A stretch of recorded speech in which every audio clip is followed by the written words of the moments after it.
Les amis, après 11 jours sans vidéo, j'avais besoin de me reposer après cette Coupe du Monde, la finale perdue, mais aussi 190 vidéos produites en 2022. J'avais besoin de profiter de ma famille, de mes amis, de mes enfants.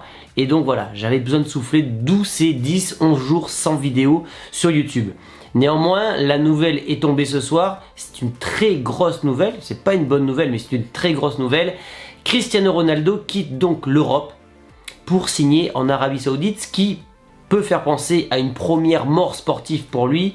C'est clairement la fin de sa carrière ce soir en signant en Arabie Saoudite. Il n'y a plus aucun objectif réel, si ce n'est de gagner la Champions League asiatique ou de continuer à marquer pour rester le meilleur buteur de tous les temps. Mais mis à part ça, et l'argent évidemment, signé en Arabie Saoudite, c'était une véritable déception, nous, en tant que fans de Cristiano Ronaldo.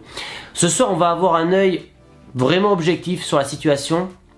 On va essayer de se rendre compte que Ronaldo, c'est quand même le principal responsable de cette situation.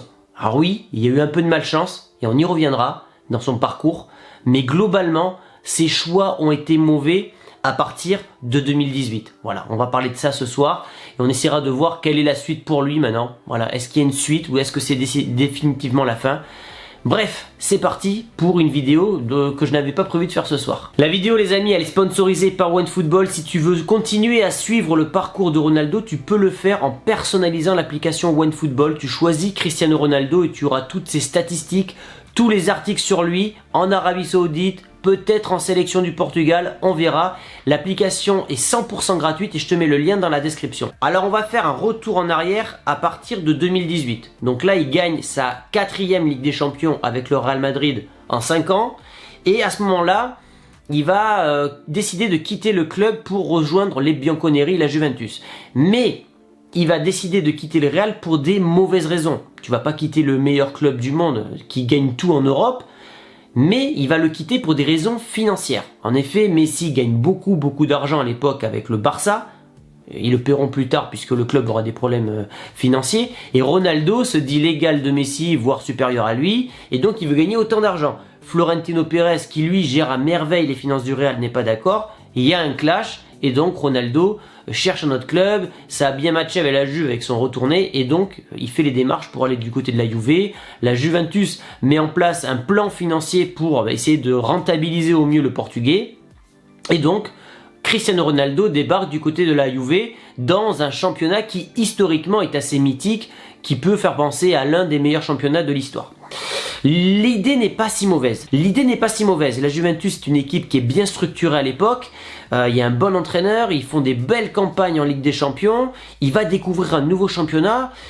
Et moi je me dis, ok, il a tout gagné avec le Real et je peux comprendre qu'il soit tenté par une nouvelle aventure. On sait que Ronaldo, il aime prendre des risques, on le verra plus tard avec Manchester. Et il va tenter cette aventure en Italie. Je me dis, ok, pourquoi pas. Sauf que, comme je l'ai dit, les raisons n'étaient pas bonnes à la base puisque c'était pour des histoires d'argent avec le Real. Mais en plus de ça, il n'aura pas de chance puisque le Covid va intervenir. Et la Juventus n'aura pas les reins solides pour assumer le transfert, le salaire de Ronaldo, mais en plus de ça, construire une équipe assez solide autour de lui pour avoir des ambitions. Donc en fait, le public de la Juventus n'a quasiment pas assisté aux premières années de Ronaldo avec le Covid. Et donc c'est pour ça que la Juventus n'a pas pu rentabiliser le transfert du Portugais et in fine n'a pas pu construire une belle équipe. Et c'est pourquoi la Juventus s'est retrouvée ensuite à dégrader finalement la qualité de son effectif avec des Ramsey, des McKennie, des Kulusevski, bref des bons joueurs au demeurant mais qui n'ont réellement pas le niveau pour aller ambitionner de gagner la Ligue des Champions.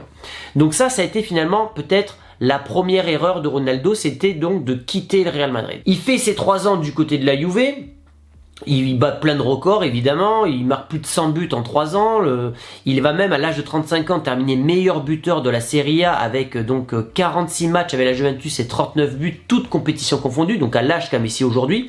Messi est extraordinaire en ce moment, donc il a gagné la Coupe du Monde, avec le Paris Saint-Germain il va beaucoup mieux. Ronaldo à cet âge-là était encore très performant. Donc c'est pour vous dire que le cap entre les 35 et les 38 ans est énorme, comme en fin de vie finalement, à chaque fois qu'on prend un peu plus d'âge, ben, le gouffre s'agrandit quoi. Il quitte donc la Juventus, il va pour signer du côté de Manchester City, mais le cœur lui dit d'aller à Manchester, il y a Ferguson qui lui dit de revenir, l'histoire est belle, mais il prend un énorme risque parce que déjà retourner en première ligue à l'âge de 37 ans, c'est du jamais vu. Pour un joueur, enfin quasiment du jamais vu. Il va dans une équipe qui, depuis le départ de Ferguson, n'est pas du tout structurée et lui il dira plus tard que rien n'a changé dans le club. Finalement, il fait une belle première saison sur le plan individuel en terminant 3e meilleur buteur de première ligue. Il y a encore 8 mois de cela, il mettait un triplé contre Tottenham. Et 8 mois après, il est rendu en Arabie Saoudite. Mais vous allez comprendre pourquoi. Donc sportivement, individuellement, pardon, il fait une bonne année. Collectivement, bah, il va rien gagner et il ne va pas aller en Ligue des Champions et à partir de là, ça va être le bordel total. Sportivement, il n'y est pas parce qu'il va pas jouer la Ligue des Champions, c'est sa compétition et tout ça, donc il commence déjà à démarcher pour pouvoir peut-être quitter le club.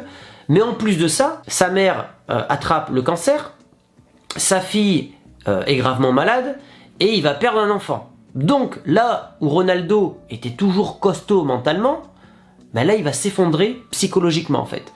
Donc sportivement, il n'y est pas, et en plus dans sa tête, il n'y est pas. Et la force de Ronaldo, parce que il était peut-être pas aussi doué que les Messi, que les Ronaldinho, que les Ronaldo, le Brésilien techniquement, enfin, et encore que quand il était jeune, il était très bon, mais il était plus fort dans la tête, Ronaldo.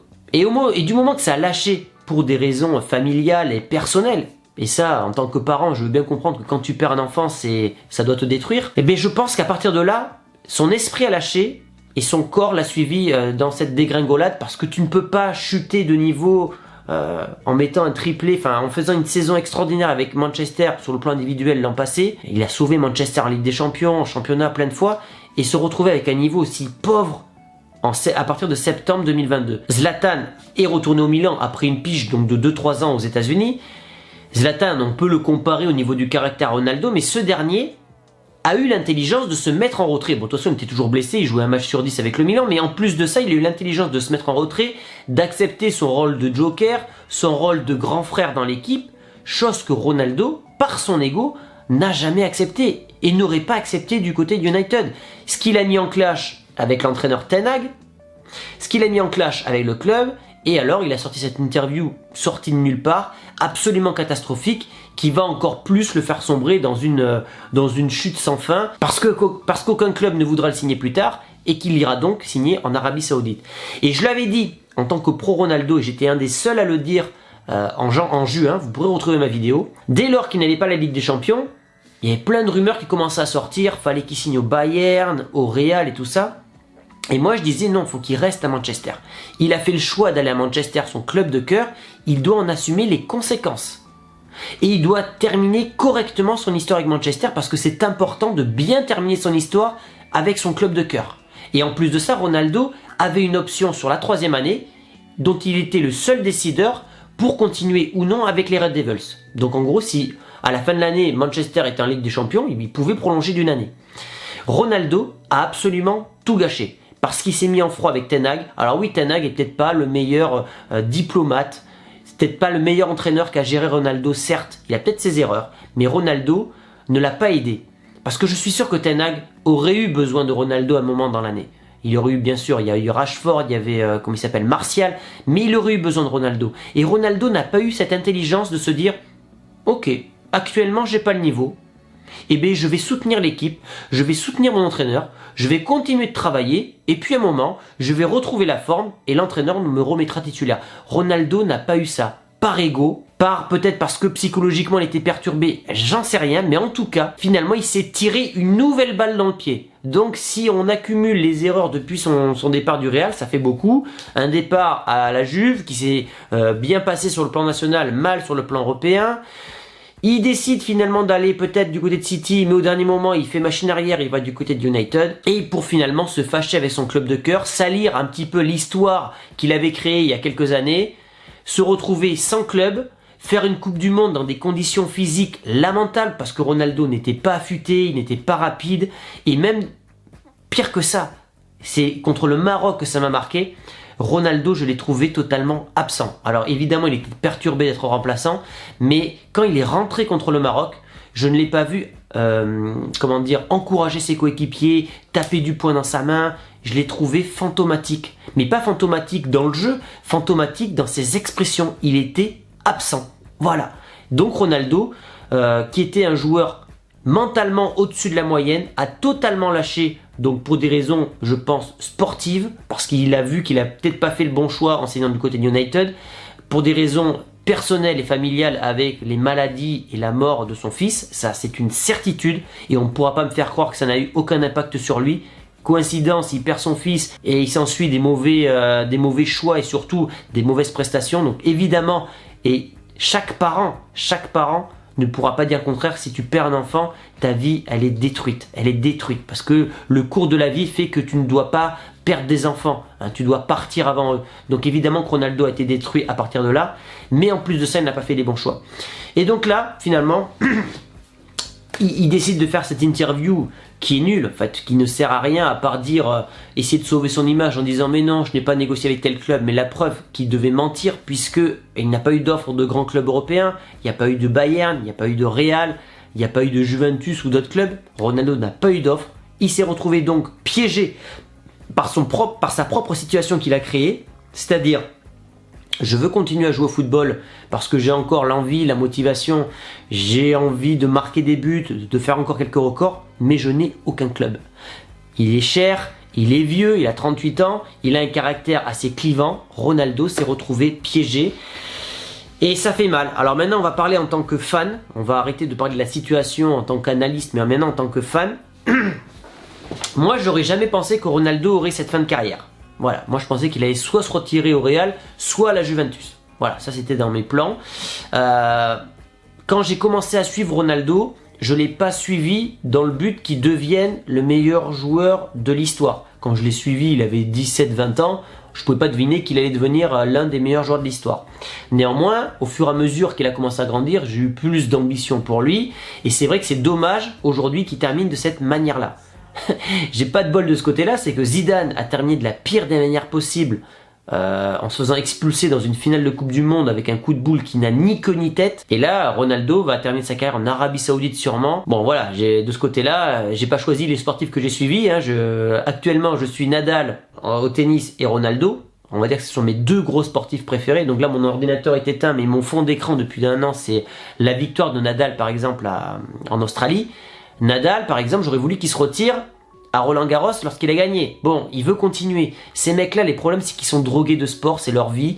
Et la retraite, ça signifie une première mort pour eux. Donc ils poussent. Et c'est pour ça que toutes les légendes du foot, Pelé, il est allé aux États-Unis, Beckenbauer, Cruyff, ils sont allés aux États-Unis, Maradona, il a fait plein de petits clubs comme ça, Ronaldinho, pareil. Parce que ces mecs-là, bon, ok, ils ont peut-être un besoin d'argent et tout ça, mais ils ont un besoin de jouer, c'est une véritable drogue, et surtout, la retraite signifie une première mort pour eux. Donc, ils poussent le bouchon vraiment loin jusqu'à gâcher leur fin de carrière. Il n'y a pas un seul joueur qu'on peut qualifier dans le top 10 qui a terminé au sommet. Peut-être Platini qui s'est retiré très très tôt à l'âge de 31-32 ans. Peut-être que Messi va le faire, et encore je serais Messi, j'aurais signé, j'aurais rompu mon contrat avec le PSG, j'aurais terminé au sommet avec la Coupe du Monde, mais il peut très bien s'arrêter avec une Ligue des Champions avec le PSG, une Coupe du Monde avec l'Argentine, et dire voilà, moi je termine au sommet les mecs, j'ai terminé le game, et voilà. Le problème c'est que voilà, Ronaldo, il va terminer de la mauvaise des manières possibles, donc évidemment en tant que fan ça me fait mal, mais ce qui me fait le plus mal aujourd'hui c'est de me dire que bah, ça y est, je ne regarderai plus jamais un match de Ronaldo, parce que le championnat d'Arabie Saoudite ne m'intéresse pas du tout.